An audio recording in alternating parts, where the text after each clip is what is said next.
Hello students, welcome to online study of Standard 6 subject Hindi chapter 8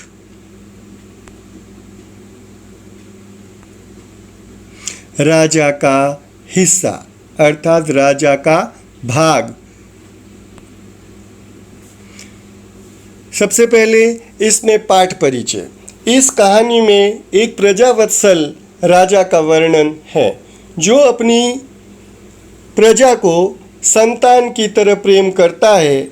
राजा को प्रजा की कठिनाइयों में हमेशा उसकी मदद के लिए तैयार रहना चाहिए। यह बात इस पाठ के अंदर बताई गई है तथा प्रजा की कठिनाई को दूर करना चाहिए क्योंकि प्रजा की मदद करना ही राजा का दायित्व भी है और कर्तव्य भी है। राजा का दायित्व और कर्तव्य प्रजा की भलाई करना अर्थात मदद करना है। आदर्श राजा हमेशा अपनी प्रजा की भलाई में लगा रहता है। एक जो आदर्श राजा होता है वो हमेशा अपनी प्रजा की भलाई के बारे में सोचता रहता है। इस स्लाइड में 3 पिक्चर दिखाए गए हैं। एक किसान है। पहली जो फोटो है उसमें यह बताया गया है कि किसान का एक बैल मर गया है तो उस बैल की जगह दूसरा बैल उसके पास नहीं है तो वो उसे अपनी पत्नी को उस हल में जोतता है और अपने खेत का कार्य प्रारंभ करता है। बीच में राजा उससे उसकी मुलाकात होती है जो उसे पता नहीं होता है। वो राजा उसे देखकर आश्चर्य होता है कि भला किसी पत्नी को औरत को कभी हल के अंदर जोता जाता है। तो वह उसके बारे में बताता है कि मेरा बैल मर गया है। तो राजा उसके साथ में कहता है कि मैं आपकी मदद करूं कि मेरे पास में दूसरा बैल है वो लेके आ जाओ। परंतु वो बात अपना काम रोकना नहीं चाहता है और चलते चलते बात करता रहता है और फिर वह कहता है कि इसके बदले में मैं हल में जुट जाता हूँ। तो राजा है उसके हल में जुट जाता है और अपनी पत्नी को उसकी रानी के पास में भेजता है और कहता है कि वहाँ से बैल लेके आ जाओ। वो वहाँ जाती है और रानी कहती है कि तुम्हारा बैल कमज़ोर है, मेरे इस बैल का साथ नहीं दे पाएगा। तो वो वापस उसे कहती है कि ऐसा करो मेरे दोनों बैल ले जाओ।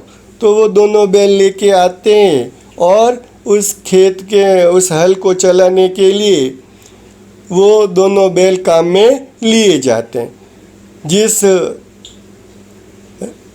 जगह पर राजा उस खेत में जुते थे उस जगह पर बहुत अच्छे उम्दा किस्म के मोती पैदा होते हैं और बाकी की जगह पर उम्दा किस्म के फसल पैदा होती है।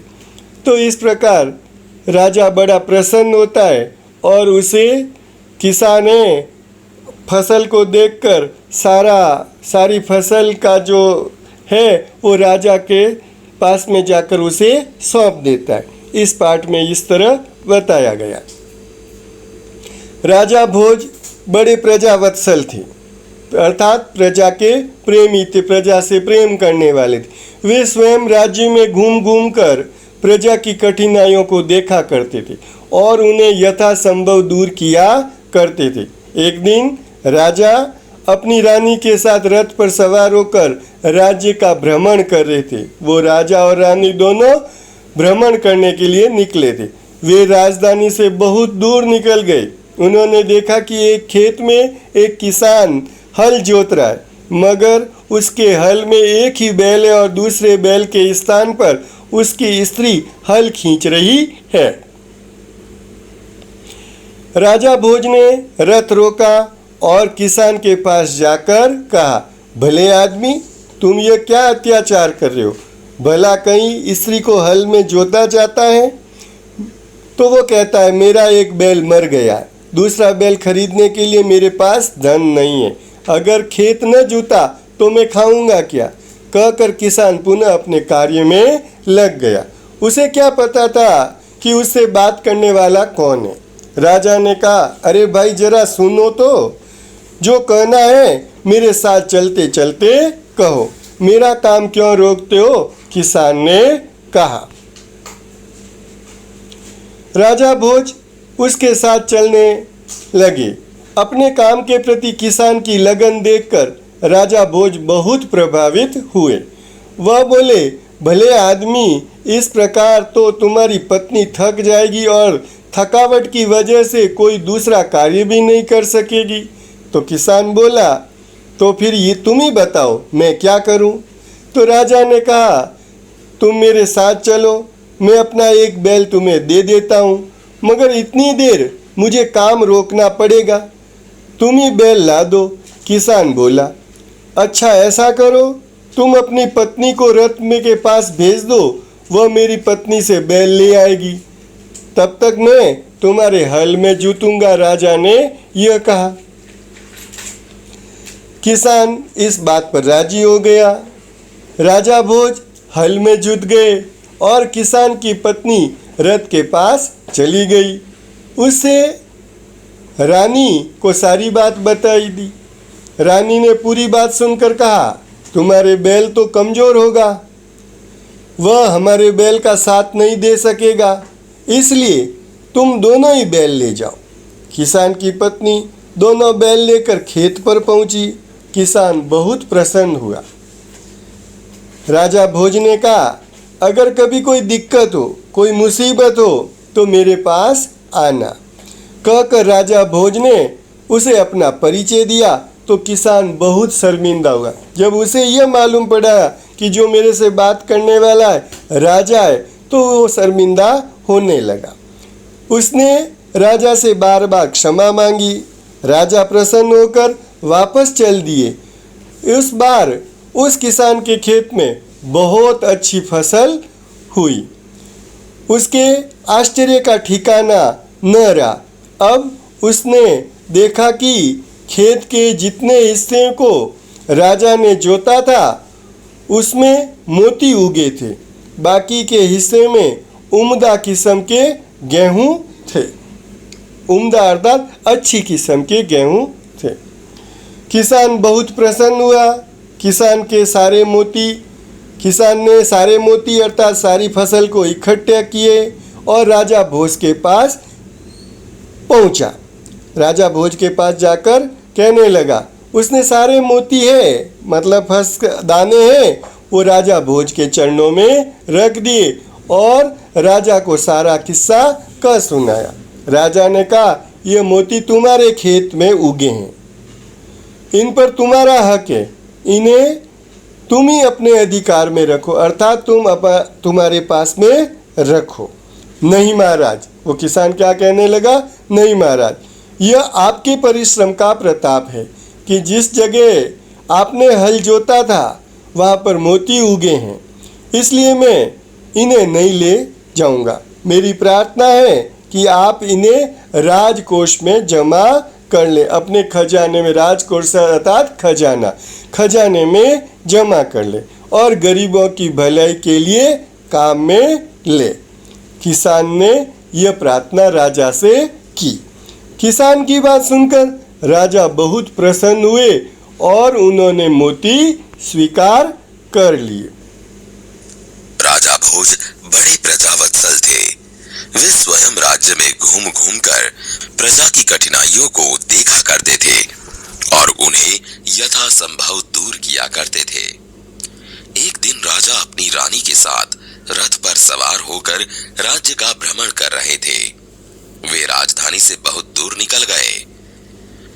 उन्होंने देखा कि खेत में एक किसान हल जोत रहा है, मगर उसके हल में एक ही बैल है। दूसरे बैल के स्थान पर उसकी स्त्री हल खींच रही है। राजा भोज ने रथ रोका और किसान के पास गए। भले आदमी, तुम यह क्या अत्याचार कर रहे हो? भला कहीं स्त्री को भी हल में जोता जाता है? मेरा एक बैल मर गया है।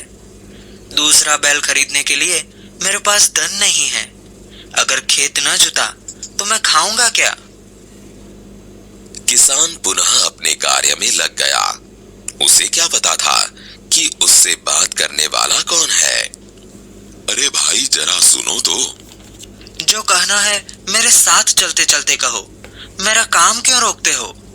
राजा भोज उसके साथ साथ चलने लगे।